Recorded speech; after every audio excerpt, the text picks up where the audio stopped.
Bonjour tout le monde et bienvenue dans ce nouveau tuto sur Houdini. Alors cette semaine, comme vous avez pu le voir, nous allons faire un effet de pièces d'or qui tournent autour d'un crâne. Donc pour ce faire, on va d'abord commencer par créer notre géométrie. Donc moi, pour que vous y voyez un petit peu plus clair, je vais agrandir mon graphe, voilà, et on va créer une géométrie. Donc cette géométrie, je vais pouvoir l'appeler gold_sim. Ce sera là où se passera ma simulation. Je rentre à l'intérieur, et on va déjà venir importer, donc vous pouvez créer un file, et moi j'ai téléchargé sur internet, du coup, une modélisation de crâne que j'ai trouvé sur un site, donc vous tapez OBJ, Modeling, Skull, sur internet, et vous trouvez, il y a plein de banques d'objets que vous pouvez trouver, donc pas obligé de mettre un crâne, vous pouvez mettre n'importe quoi. Moi j'ai mis un crâne, donc j'appuie sur P pour faire apparaître les paramètres, et ici, je vais aller chercher, donc moi je l'ai enregistré dans F, voilà, travail, tuto, YouTube, Gold Move, et du coup j'ai mon fichier, donc je vais enregistrer ce chemin que je vais avoir besoin de plusieurs fois, et vous avez le fichier Skull OBJ. Donc là en allant chercher, vous voyez que ça me l'importe directement dans ma scène. Donc moi après ce que je vais faire, c'est que je vais venir lui mettre un petit transform, donc déjà je vais lui mettre un transform juste après, parce que déjà il est très très grand. Vous voyez que là on voit 125 ici, ça veut dire que mon crâne fait 125 mètres. Donc ce que je vais faire, c'est que je vais lui mettre un scale de 0.015 et j'affiche le transform. Comme ça, il est beaucoup plus petit, vous voyez, il fait plus que 1 mètre. On va garder quand même une échelle assez grande, dans le sens où c'est très difficile dans Houdini de faire des simulations à petite échelle. Donc on va garder une échelle assez moyenne pour faire une simulation qui est beaucoup plus rapide à calculer, beaucoup plus simple. Donc, une fois que ceci est fait, ce qu'on va faire, c'est qu'on va le mettre en dessous du niveau du sol.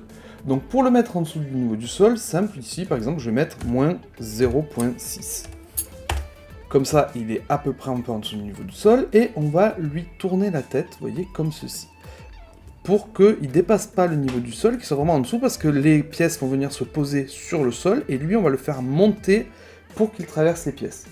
Donc pour le faire monter, c'est assez simple, vous allez aller à une frame, donc par exemple, moi je vais aller à la 30, et je vais poser des clés, donc j'aime bien les chiffres ronds, donc je vais mettre moins 45, voilà. Et ici, on va laisser comme ça. Je vais peut-être le centrer un petit peu, vous voyez, je vais peut-être le reculer un petit peu, je vais mettre moins 0.3 pour le centrer un tout petit peu, pour que si on voit de dessus, voilà, il soit bien centré. Donc là, je suis à la frame 30, je vais mettre mes clés. Donc j'appuie sur Alt Shift, et je clique sur Translate Rotate pour mettre mes clés. Une fois que mes clés sont faites, je vais pouvoir aller à une autre frame, mettons la frame 100, et là, ce qu'on va faire, c'est qu'on va le faire sortir du sol. Donc ici, on va mettre moins 0.1, mettons, pour qu'il se soit soulevé, et en rotation, on va le faire tourner encore un peu plus, je vais mettre moins 65, pour qu'il soit un peu tourné vers nous, voilà. Et là, je remets une clé, ce qui fait qu'on a une animation sur le crâne qui donne ceci. On peut toujours continuer, moi ce que j'aime bien faire, c'est reposer des clés à la fin. Nous on va faire une simulation sur 240 frames. Je repose une clé à la fin, et je peux dans Windows, Animation Editor, donc j'ai ça, venir continuer mon animation doucement. Donc ce que je fais, je sais que c'est animé sur Rotate X, Alt G pour voir ma clé, voilà. Et ce que je fais, c'est que je continue un petit peu mon mouvement, pour que ça ne s'arrête pas, et je peux même lisser ma courbe comme ça, pour qu'en fait ça sorte, et ça continue à bouger tout doucement. Je veux pas un mouvement qui s'arrête donc. Ensuite, j'ai animé le Translate Y, donc je vais dans Translate Y, je fais espace G pour voir ma clé, et pareil, je vais bouger ma courbe comme ça, pour avoir une animation qui ne s'arrête pas d'un coup. Et même ça, on va le mettre comme ça, voilà. Ce qui nous donne une animation qui fait ceci. Donc là, on voit que ça monte, et ça ne s'arrête pas, ça continue à bouger doucement. On pourrait même l'exagérer un peu, pour l'instant c'est un petit peu timide, donc on retourne dans Animation Editor, là j'ai aucune courbe qui s'affiche, c'est parce que j'ai pas sélectionné mon transform, et donc du coup on va pouvoir mettre dans le Translate, même venir faire une sorte de réaction comme ça, où il sort et il re-rentre. Et pareil dans le Rotate X, espace G pour voir, voilà, une petite réaction en fait, où on dépasse un peu le mouvement et on revient. Voilà, ce qui nous donnera un truc comme ça. Voilà. Donc, mon animation est faite, et maintenant je vais pouvoir mettre ça dans un nul, que je vais appeler Out Collide. Maintenant que j'ai mon collider, mon crâne, on va créer une caméra. Je vais revenir en arrière et je vais créer une caméra. Caméra que je vais renommer shot_001. Vous allez pouvoir vous mettre dans la vue caméra ici en sélectionnant shot 1. Moi je vais me mettre dans shot 1 pour pouvoir mouvoir la caméra, pour pouvoir bouger la caméra sans sortir de la caméra. C'est-à-dire que là, regardez, si je bouge la caméra et que je sors, vous voyez que ma caméra est restée, alors là on ne la voit pas parce qu'il y a le Gold Sim, mais vous voyez que ma caméra reste au centre du monde. Donc ce qu'il faut faire, c'est revenir ici dans la vue cam et cliquer sur le petit cadenas pour pouvoir bouger la caméra. Moi je ne vais pas la bouger comme ça en dur, j'ai envie d'avoir un axe vraiment orthonormique. Donc je vais mettre 0, 0, 0, 0, 0, et on va la tourner sur l'axe X de 90 degrés. Et après je vais la soulever sur l'axe Y. Voilà, comme ceci. Alors c'est pas 90 degrés, c'est moins 90 degrés, et c'est pas du négatif, c'est du positif. Donc je vais la mettre à 5 mètres de haut, et je vais la tourner de moins 90 degrés. Voilà. Et ça, c'est mon cadrage. Donc là maintenant, je vais rien bouger. Après, on peut toujours, si vous voulez, faire une petite animation, c'est-à-dire que je peux par exemple la mettre à 6. Je commence mon shot, et je vais aller à la frame 140, et je vais la mettre à 5. Ce qui fait que, en même temps que mon crâne monte, ma caméra va descendre, ça va rajouter un petit peu de mouvement, de dynamique à mon plan. Donc là on a ça, c'est pas mal, et maintenant on va pouvoir continuer la simulation. Donc on re-rentre dans Gold Sim, et dans Gold Sim il va falloir créer la pièce. Donc nous on va créer un tube pour faire cette pièce, voilà. Et ce tube là, vous allez lui mettre du coup, vous allez cocher End Cap. N'oubliez pas de décocher le petit cadenas pour que si jamais vous vous déplacez, ça ne modifie pas votre axe de caméra. Voyez, parce que si vous avez toujours le petit cadenas, ça va modifier votre axe de caméra. Dès que vous allez bouger la caméra, ce sera pas bon. Donc là, je vais mettre mon tube. En radius, je vais lui mettre 105.105. Alors la mesure est assez précise, c'est juste qu'en ayant fait des tests dans mon coin, je trouvais que ça, à cette échelle-là, ça donnait des résultats pas trop mal, mais vous pouvez mettre 0,1 au lieu de mettre 0,105, c'est peu ou prou la même chose. Ensuite, en high, donc là vous voyez ma pièce d'or, elle est quand même assez haute, donc en high, ici, vous allez mettre 0,02. Voilà. Et après, en row, on laisse 2, et attention ici, en colonne, on va augmenter, on va lui mettre 50 pour que ce soit une pièce bien ronde. Après, vous allez lui mettre un petit poly bevel. Voilà. Paf paf. Et le bevel, en fait, il va falloir venir sélectionner sur quel edge on le fait. Le problème, c'est que par défaut, le bevel, vous voyez, si je mets une distance, il me le fait sur absolument tout. Vous voyez, si je zoome, il me bevel absolument tout. Donc ça, c'est pas bon. Nous, ce qu'on va faire, c'est qu'on va créer un groupe, ici, juste avant le bevel. Vous allez voir, on va créer le groupe qui va être bevelé. Je sais pas si le mot existe, mais on va l'inventer. Donc, vous le prenez. Lui, ce groupe-là, je vais le renommer to_bev, pour dire que c'est un groupe qui va être bevelé. Et vous allez ici sélectionner dans le groupe type edge. Lui, pareil, on va renommer toBev. Donc ça, c'est vraiment le nom du groupe. Ça, c'est le nom du nœud. Ça, c'est le nom du groupe. Et du coup, dans toBev, vous allez décocher le base groupe et vous allez cocher include by edge. Et là, vous allez include by maximum edge angle. Et là, du coup, une fois que j'ai ça, donc je rentre là-dedans, et vous voyez que ça me sélectionne certains nœuds. Donc là, c'est pas le maximum, en fait, je pense que ce sera plutôt le minimum. Voilà. Et vous voyez qu'en faisant le minimum, il sélectionne tous ceux qui ont un minimum d'angle, et il les met dans le groupe. Donc là, vous voyez, en sélectionnant ça, ça nous donne bien les edges qu'on veut.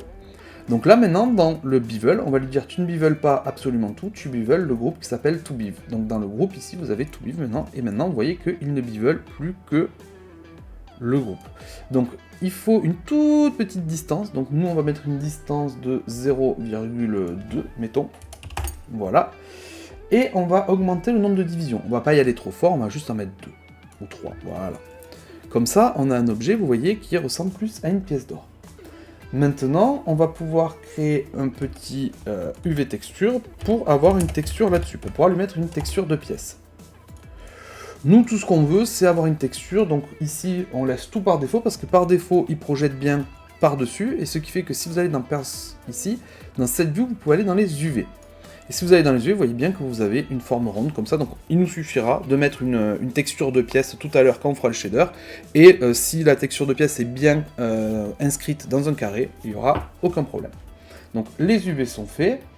Et donc maintenant, notre pièce étant faite, on peut le mettre dans un nul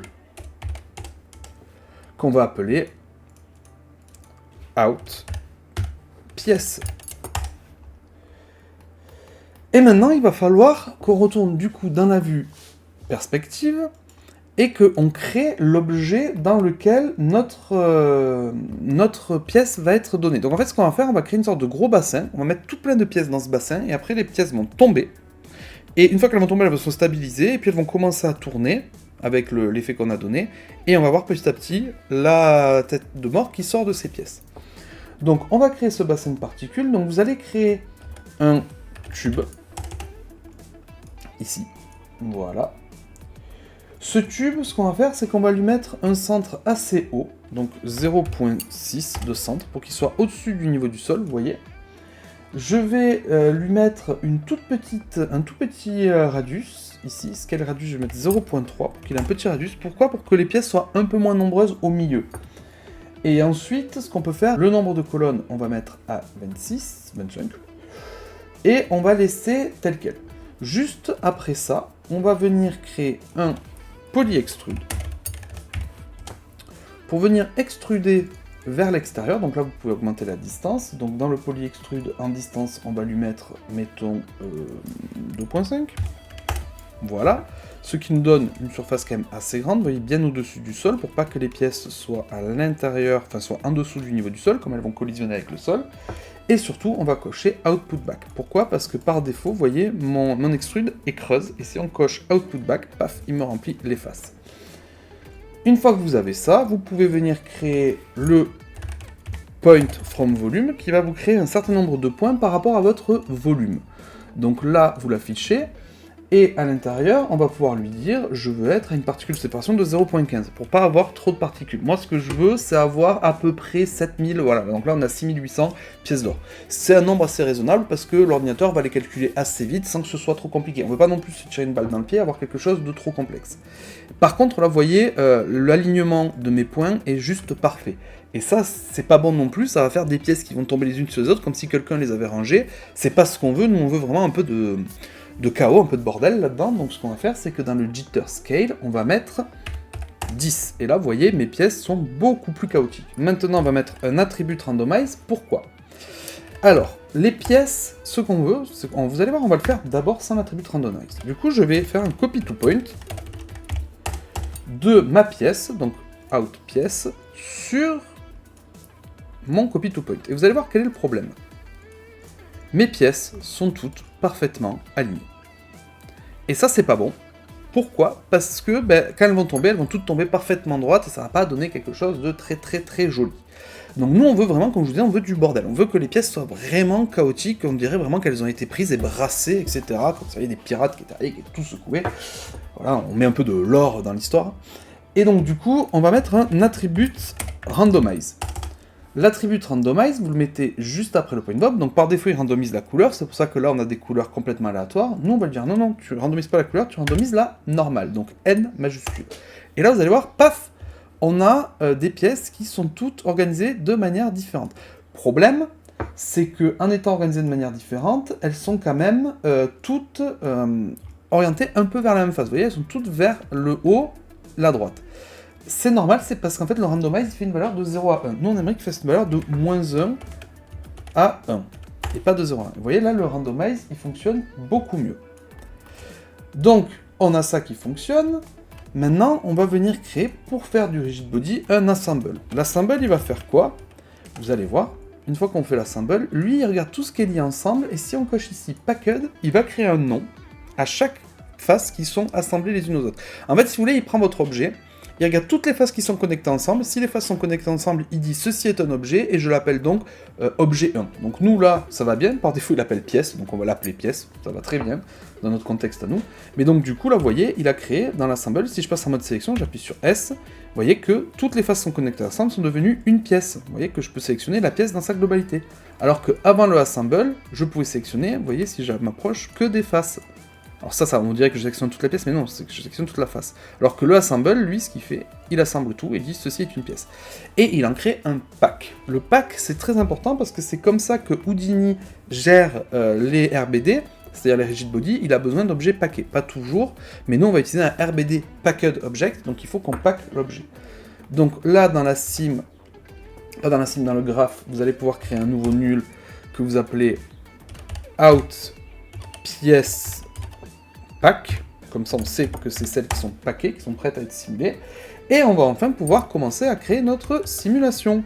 Donc vous créez votre .NET, donc le .NET on peut l'appeler sim underscore pièce, et on rentre à l'intérieur, et du coup là on va créer la force de base, c'est-à-dire la gravité, parce qu'il faut bien que ça tombe, voilà. On va créer notre solver, donc nous on utilise un rigid body solver, c'est le rigid body solver, c'est ce qui sert à faire du coup les rigid body. Ensuite on va créer le RBD packed object, qui sera du coup notre objet packé qui va être simulé par le RBD, le rigid body solver. Donc vous allez dans le RBD packed object, voilà, et dans le RBD packed object, ce qu'on va faire, c'est qu'on va, dans le subpass ici, venir chercher out pièce pack. On va retourner à la frame 1, et vous voyez, du coup, il me les importe. Ce qu'on va faire aussi, c'est que vous allez aller dans le bullet data et vous allez afficher show guide géométrie. Ça va vous afficher, alors ça met un peu de temps, mais ça va vous afficher les guides de collision. Et vous allez voir que par défaut, ils vont pas être très beaux. Vous voyez que par défaut, ils sont vraiment pas beaux, ils ont une forme un peu bizarre. En fait, il essaye de faire ce qu'il peut avec l'objet, mais il se trouve que, nous, nos objets, c'est des cylindres, tout simplement, c'est des cylindres tout aplatis. Et dans les géométries représentation, il se trouve qu'il peut utiliser des formes, des primitives pour faire les bounding box, donc, ou les hitbox, pour ceux qui sont plus habitués aux jeux vidéo. Donc nous, ce qu'on va faire, c'est qu'on va utiliser cylinder, et là, vous allez voir, ça va aller beaucoup plus vite, et il va créer un cylindre qui s'adapte parfaitement à la box de notre objet. Non seulement ce sera plus fidèle à notre objet, mais en plus ça va calculer beaucoup plus vite, parce qu'il a plus... la surface est plus simple pour lui à calculer. Donc là, on a ça, c'est très bien, et maintenant on va créer le ground. Pourquoi ? Pour avoir des simulations, pour avoir la collision avec le sol. Donc on va faire le merge, pour merger en fait ici la collision du ground avec ma simulation. Donc on connecte comme ça. Par contre, faites attention, la connexion, quand vous faites un merge de collision comme ça, la connexion, elle doit être toujours à gauche. C'est-à-dire que le ground, celui qui collide, l'objet collider, doit être toujours connecté à gauche du merge. Ça vient à cause de ce petit menu-là, le Affector Relationship, que vous devez mettre d'abord, vous voyez, c'est left input affect right input. Donc moi j'ai cliqué ici pour faire remonter le ground plane tout en haut, et comme ça il devient le left input qui va affecter le right input. Et du coup si je dézoome, maintenant vous voyez que j'ai un ground qui est apparu. Et on va pouvoir tester la simulation. Alors le souci c'est que la simulation pour l'instant va être un peu lente. C'est pas très très lent, ça va quand même assez vite, mais en attendant de faire mes tests, je vais aller dans le point from volume ici, et je vais doubler le point séparation. Ce qui fait que je vais avoir beaucoup moins de pièces. Et du coup, je pourrai tester ma simulation sur beaucoup moins de pièces. Et surtout, ça ira beaucoup plus vite. Et je verrai quel résultat ça donne. Donc là, vous voyez déjà, j'ai un résultat qui est pas trop mal. Je verrai quel résultat ça donne. Et une fois que je serai satisfait, je pourrai mettre plus de pièces. Donc je peux me mettre en vue de caméra, comme ça. On regarde, donc on voit toutes les pièces là, paf, qui tombent. Donc là, on est bon. Par contre, il faudrait que je rajoute mon crâne, donc là, vous allez mettre un static object. Dans le static object, ici, vous pouvez, dans le subpass, aller chercher, du coup, out collide. Et n'oubliez pas, dans ce out collide, de cliquer sur géométrie déforme. Pourquoi use deforming geometry? Pourquoi? Parce que votre objet est déformé, c'est-à-dire on a fait une déformation de l'objet, donc à chaque frame, il n'a pas la même tête, donc à chaque frame, il doit être recalculé. Le collider doit être recalculé. On peut aller ici et cocher le collision guide pour voir à quoi ressemble le collider. Et moi, le ground, je sais qu'il fonctionne, donc j'ai plus besoin de le voir, je peux décocher display proxy géométrie.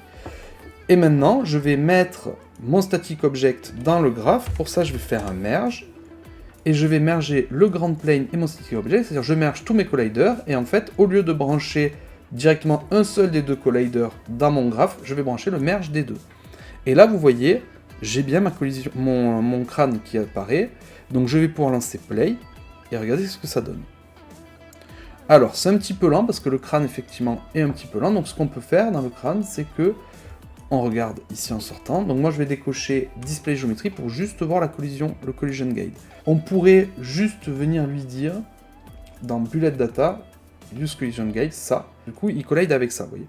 J'ai enlevé l'affichage de la... Voilà, vous voyez, ça va plus vite. J'ai enlevé l'affichage du Display Géométrie. Et là, si on revoit en vue, ce qui va nous intéresser, c'est de passer en vue du shot et de voir si effectivement la tête, au bout de 30 frames, quand elle va commencer à bouger, de voir si la tête rentre en collision du coup avec nos pièces. Donc là, elle commence à bouger, vous voyez, on voit que les pièces bougent. Donc là, pour l'instant, pour moi, tout fonctionne. On peut se mettre à frame 40, on regarde, on voit que, vous voyez, ça fait bouger un petit peu les pièces. Alors ce que j'aime bien faire, moi, c'est aller après des frames plus loin, comme ça, ça calcule en background. Voilà, et là, vous voyez bien que les pièces sont poussées par le crâne.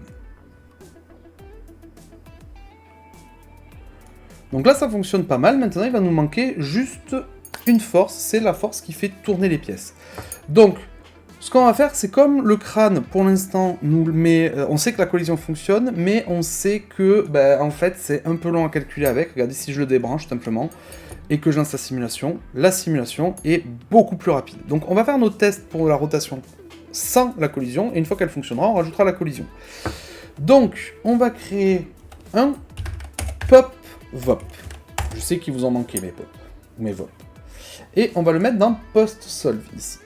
Et lui, on va l'appeler turn attract. Parce qu'il va permettre de tourner et à la fois d'attirer. Donc, il est créé. Et maintenant, on va se mettre dans la vue de caméra, shot 1. Et on va aller à l'intérieur du pop VOP. La première chose que je veux créer, c'est ma force de rotation. Mais pour rotationner, il faut que j'ai un axe autour duquel tourner. Donc je vais créer un constant que je vais mettre en mode vecteur et mon constant ce sera 0, 1, 0. Et du coup on va dire qu'on veut tourner autour de cet axe. C'est très simple, on a juste à prendre la position, étant donné que la position est un vecteur qui va du centre du monde jusqu'à la position de mon point, et que nous on veut tourner autour du centre du monde, on sait qu'on n'a qu'à prendre la position, le vecteur autour duquel on veut tourner, et on va tourner autour de ce vecteur avec comme centre le centre du monde. Donc, j'ai juste à faire un cross product. Je vais venir brancher le cross product dans le cross product, mon vecteur autour duquel je veux tourner, ma position. Ensuite, je vais normaliser. Pourquoi je normalise? Parce qu'en fait, si je fais ça, regardez, que je mets ça, je vais l'ajouter, je vais faire un add après, et on l'ajoute dans la vélocité. Donc j'ajoute ce cross product dans la vélocité, on regarde ce qui se passe, je reviens à 0, et regardez, paf, ça tourne, et vous voyez que plus c'est loin, plus ça tourne vite, et plus c'est proche, moins ça tourne vite. Nous, ce qu'on veut, c'est que tout tourne à la même vitesse. En fait, on va normaliser les vecteurs, parce qu'en fait, ce qui se passe, c'est qu'un vecteur, si c'est par rapport au centre du monde, plus il est proche, plus le vecteur est court, plus il est loin du centre du monde, plus le vecteur est long. Mais nous, on va dire, on normalise pour que tous les vecteurs soient exactement à la même longueur. Et là, du coup, regardez, paf, tout tourne à la même longueur, à la même vitesse. Donc ça, c'est pas mal, sauf que moi, ce que je veux, c'est pouvoir contrôler cette vitesse de rotation. Donc je vais faire un multiply ici, et je vais promote le deuxième paramètre que je vais renommer, que je vais appeler, plutôt, hop, désolé, que je vais appeler rotation speed. Et donc du coup, lui, je vais le mettre à, disons, si je remonte d'un cran, je vais le mettre à 0.075. Donc là, je reviens à 0, et regardez ce qui se passe maintenant. Donc j'ai bien mes points qui tournent. Alors, ils ont de la friction par rapport au sol, donc ils tournent un peu moins fort, on va régler ça après, mais on pourrait même le régler maintenant, c'est-à-dire que là, par exemple, je vais aller dans le ground, et on va aller sur les physical, et dans la friction, je vais mettre 0.25. Enfin 0.5 plutôt.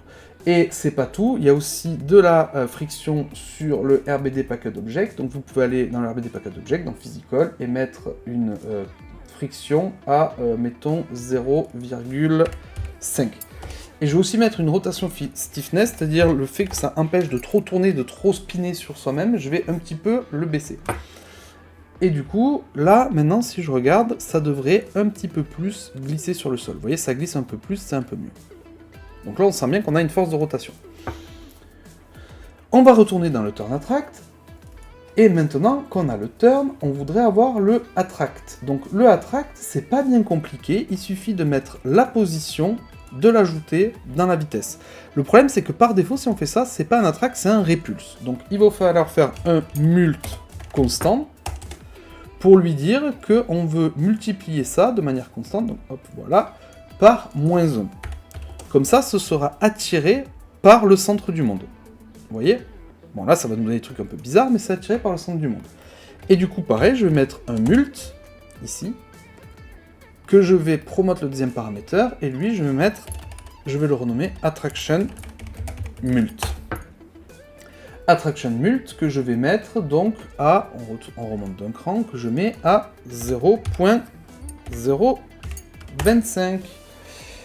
Voilà, et maintenant, du coup, si je lance ma simulation, j'ai quelque chose qui ressemble à ça. Et là, c'est pas mal, vous voyez, ça tourne, c'est pas éjecté vers l'extérieur, on a quelque chose de pas trop mal.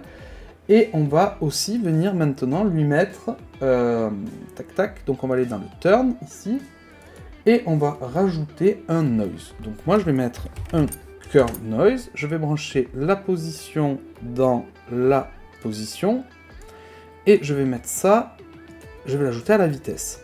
J'aime bien promoter tous les paramètres, la fréquence, l'offset, l'amplitude, le roughness et l'atténuation. Je remonte d'un cran et je vais régler tous ces paramètres. Donc là, après avoir fait quelques tests, je me suis rendu compte qu'une amplitude de 2, c'était pas mal. Avec une amplitude de 0.075, l'amplitude, donc c'est la force du noise. La fréquence, ça va être la taille de mes swirls, en fait, si mes particules tournent de manière plus ou moins ample. Le roughness, je l'ai un tout petit peu augmenté, mais je l'ai plutôt beaucoup baissé, parce qu'en fait le roughness, ça va être s'il y a des micro-détails dedans, et moi je voulais des mouvements qui soient plus lisses, donc j'ai mis à 0,06. Et pareil, la turbulence, que je n'ai pas promote d'ailleurs, je promote la turbulence, et la turbulence, je l'avais laissée à 3. Et là maintenant, si je lance ma simulation, qu'est-ce qui se passe? Vous voyez que ça tourne plutôt bien, avec des noises, donc avec des particules qui bouge un peu différemment. Donc là, on a quelque chose de pas trop mal. Donc je commence à être satisfait, on va pouvoir lancer la simulation avec plus de points. Donc on remet bien ici, et on met 0,15, voilà, et on lance la simulation. Alors, on retourne là-dedans, et on regarde ce que ça donne. Alors vous voyez, c'est beaucoup plus long, mais on voit que ça tourne, on voit que les pièces se collisionnent bien entre elles, et ça a l'air de bien marcher. On va pas faire toute la simulation, on va laisser comme ça. Voilà, on voit que ça marche pas trop mal. Ça tombe, ça tourne, c'est tout ce qu'on veut. Donc, on pourrait lancer un playblast de ça, pour regarder ce que ça donne. Mais avant de lancer le playblast, il faut qu'on mette le static object. Donc là, au moins, j'ai mes deux colliders, et on peut retourner à la première frame, et lancer le playblast. Donc je clique ici, Start Playblast, et du coup ça m'ouvre un play qui me lance un playblast, et je vous retrouve tout à l'heure pour voir à quoi ressemble le playblast une fois qu'il est terminé. Alors du coup mon playblast vient de terminer, et maintenant si je lance play, j'ai donc quelque chose comme ceci. Donc là c'est pas mal, on voit bien que le crâne sort, donc ce que vous voyez là c'est le collider, c'est-à-dire c'est pas le crâne en soi, mais c'est le crâne c'est ce qu'on verra à la fin. Donc là, concrètement, ma simulation elle fonctionne bien, on sent bien les noises qui passent un peu à droite à gauche, vous voyez que le mouvement n'est pas complètement circulaire, il a un mouvement avec des flux qui vont un petit peu dans tous les sens, donc ça c'est intéressant. Donc maintenant ma simulation me plaît, et ce que je veux faire, c'est en faire un rendu. Donc pour en faire un rendu, ce que vous allez faire, c'est que vous allez aller déjà, dans un premier temps, créer une lumière. Donc je vais me mettre à une frame, mettons à la frame 40, histoire de ne pas calculer trop de calcul de frame. Et une fois qu'on est à la frame 40, on note un petit peu qu'il est fini son calcul. Voilà, donc là on est à la frame 40, et ce qu'on va faire, c'est qu'on va venir créer une lumière. Donc vous retournez dans l'objet, et là je vais créer une environment light. Et cet environment light, je vais venir lui mettre dans environnement ici, une HDR. Donc moi, il se trouve que j'ai téléchargé sur le site HDR Haven plein d'HDR qui vont me permettre de faire mes tutos. Donc là, celle que j'ai pris pour ce tuto-là, elle s'appelle This Wood Lounge 4K. Donc vous pouvez la sélectionner, vous voyez que du coup, ça crée un éclairage. Et ce qu'on peut faire aussi, c'est de lui dire de cocher Light Geometry. Donc ça, il est fait, enfin, Enable in Viewport. Donc ça, il est déjà coché par défaut, donc ça, c'est pas mal. Donc, la lumière est faite, maintenant on peut venir créer nos objets de rendu. Tout simplement parce que moi je ne rends pas, généralement, là où je fais ma simulation. Ça, je vais le cacher. Et je vais séparer en deux objets différents les objets sur lesquels je vais venir mettre mes shaders. Donc là, lui, tout simplement, je peux venir le cacher. Et ensuite, je vais créer une géométrie. Géométrie qui, elle, va s'appeler gold underscore render. Et ensuite, je vais créer une autre géométrie qui va s'appeler skull underscore render. Je cache bien le gold sim, parce que ça, c'est juste ma sim. Et là, je vais avoir, du coup, mes deux objets. Donc, je peux rentrer à l'intérieur du premier objet. Donc, l'intérieur du premier objet, ça va être gold render. Je fais un object merge. Et là, il va falloir aller chercher avec lui la simulation. Donc la simulation, on a oublié de faire un petit détail ici dans Gold Sim, c'est-à-dire qu'on a oublié de créer l'objet qui vient chercher la simulation. Donc on va créer un petit dop import tout simplement, donc pour importer du matos d'un .NET. Donc là, dans le .NET Network, on va lui rentrer sim pièce, donc le .NET dans lequel on fait la simulation, c'est-à-dire celui-là. L'objet, on va lui dire d'importer que le RBD package object, sinon il importe aussi le ground et le static, donc ça on veut pas. Donc nous on dit d'importer le RBD package object, on l'affiche, et là normalement vous avez vos pièces qui sont visibles. Donc là on va dedans et vous voyez, tac, mes pièces sont bien visibles. Donc maintenant ce que je peux faire, c'est venir, désolé, créer un nul ici, et l'appeler out sim pièce. Je sélectionne ce outSim pièce, CTRL-C, je reviens en arrière, je vais dans Gold Render, et dans l'Object Merge, je vais lui dire, tu vas me chercher la simulation de pièces. Donc du coup, là, vous voyez, ça va bien me chercher les pièces. Donc lui, c'est celui qui aura le rendu de Gold. Et lui, ça va être le Skull, donc le rendu squelette. Donc lui, on va aller à l'intérieur. Quand je parle de rendu, je parle bien sûr de shader. Donc là, on va aller prendre l'object, et là, lui, on va lui dire d'aller chercher Out Collide, car c'était mon collider, c'était mon crâne. Donc là, si je clique ici et que je cache les autres objets, on voit bien que ici, j'ai uniquement mon crâne avec son animation. Et dans l'autre, j'ai bien mes pièces. On se remet en vue de cam, parce que j'ai été sorti sans faire exprès. Et il ne manque plus qu'une seule chose, donc on peut tester un rendu pour voir ce que ça donne. Donc je lance un rendu. Par défaut, il va me créer un nouveau nœud mantra qui va s'appeler mantra IPR. Mais ça, on le verra tout à l'heure. Donc vous voyez, là, j'ai bien mon rendu qui fonctionne. Je vais aller, du coup, dans les matériaux. Et dans les matériaux, je vais créer, du coup, donc les matériaux, ça se passe ici. Et je vais aller dans Material Palette, et je vais créer deux nouveaux shaders. Un shader qui s'appelle Gold. Donc on prend vraiment le Gold. Et pour le crâne, vous pouvez prendre ce que vous voulez. Donc moi, je vais prendre un crâne en rock. Mais vous pouvez prendre un crâne en argent, si vous voulez, pour que ce soit un crâne en argent qui passe à travers, ou en platine, ou en titanium, vous pouvez prendre le shader que vous voulez. Moi, je vais prendre en rock. Voilà. Maintenant, ce qu'on va faire, c'est que vous allez aller dans Matte, ici, et on a du coup Gold, ici, et Rock. Dans Gold, il va falloir lui mettre une texture. Donc vous allez aller dans Texture, et moi j'ai créé du coup une petite texture que je peux vous montrer. La texture qui est celle-ci. Donc voilà. Moi j'ai créé cette petite texture de pièce, donc elle est très très simple, et j'en ai fait un bump qui ressemble à ça. Donc je vais me servir de ça comme masse de bump et de displace, et ça comme masse de texture.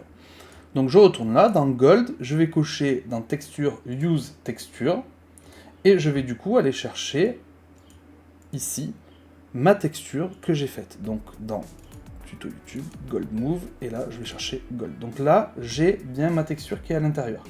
Dans Bump et Normal, on va aussi cocher Enable.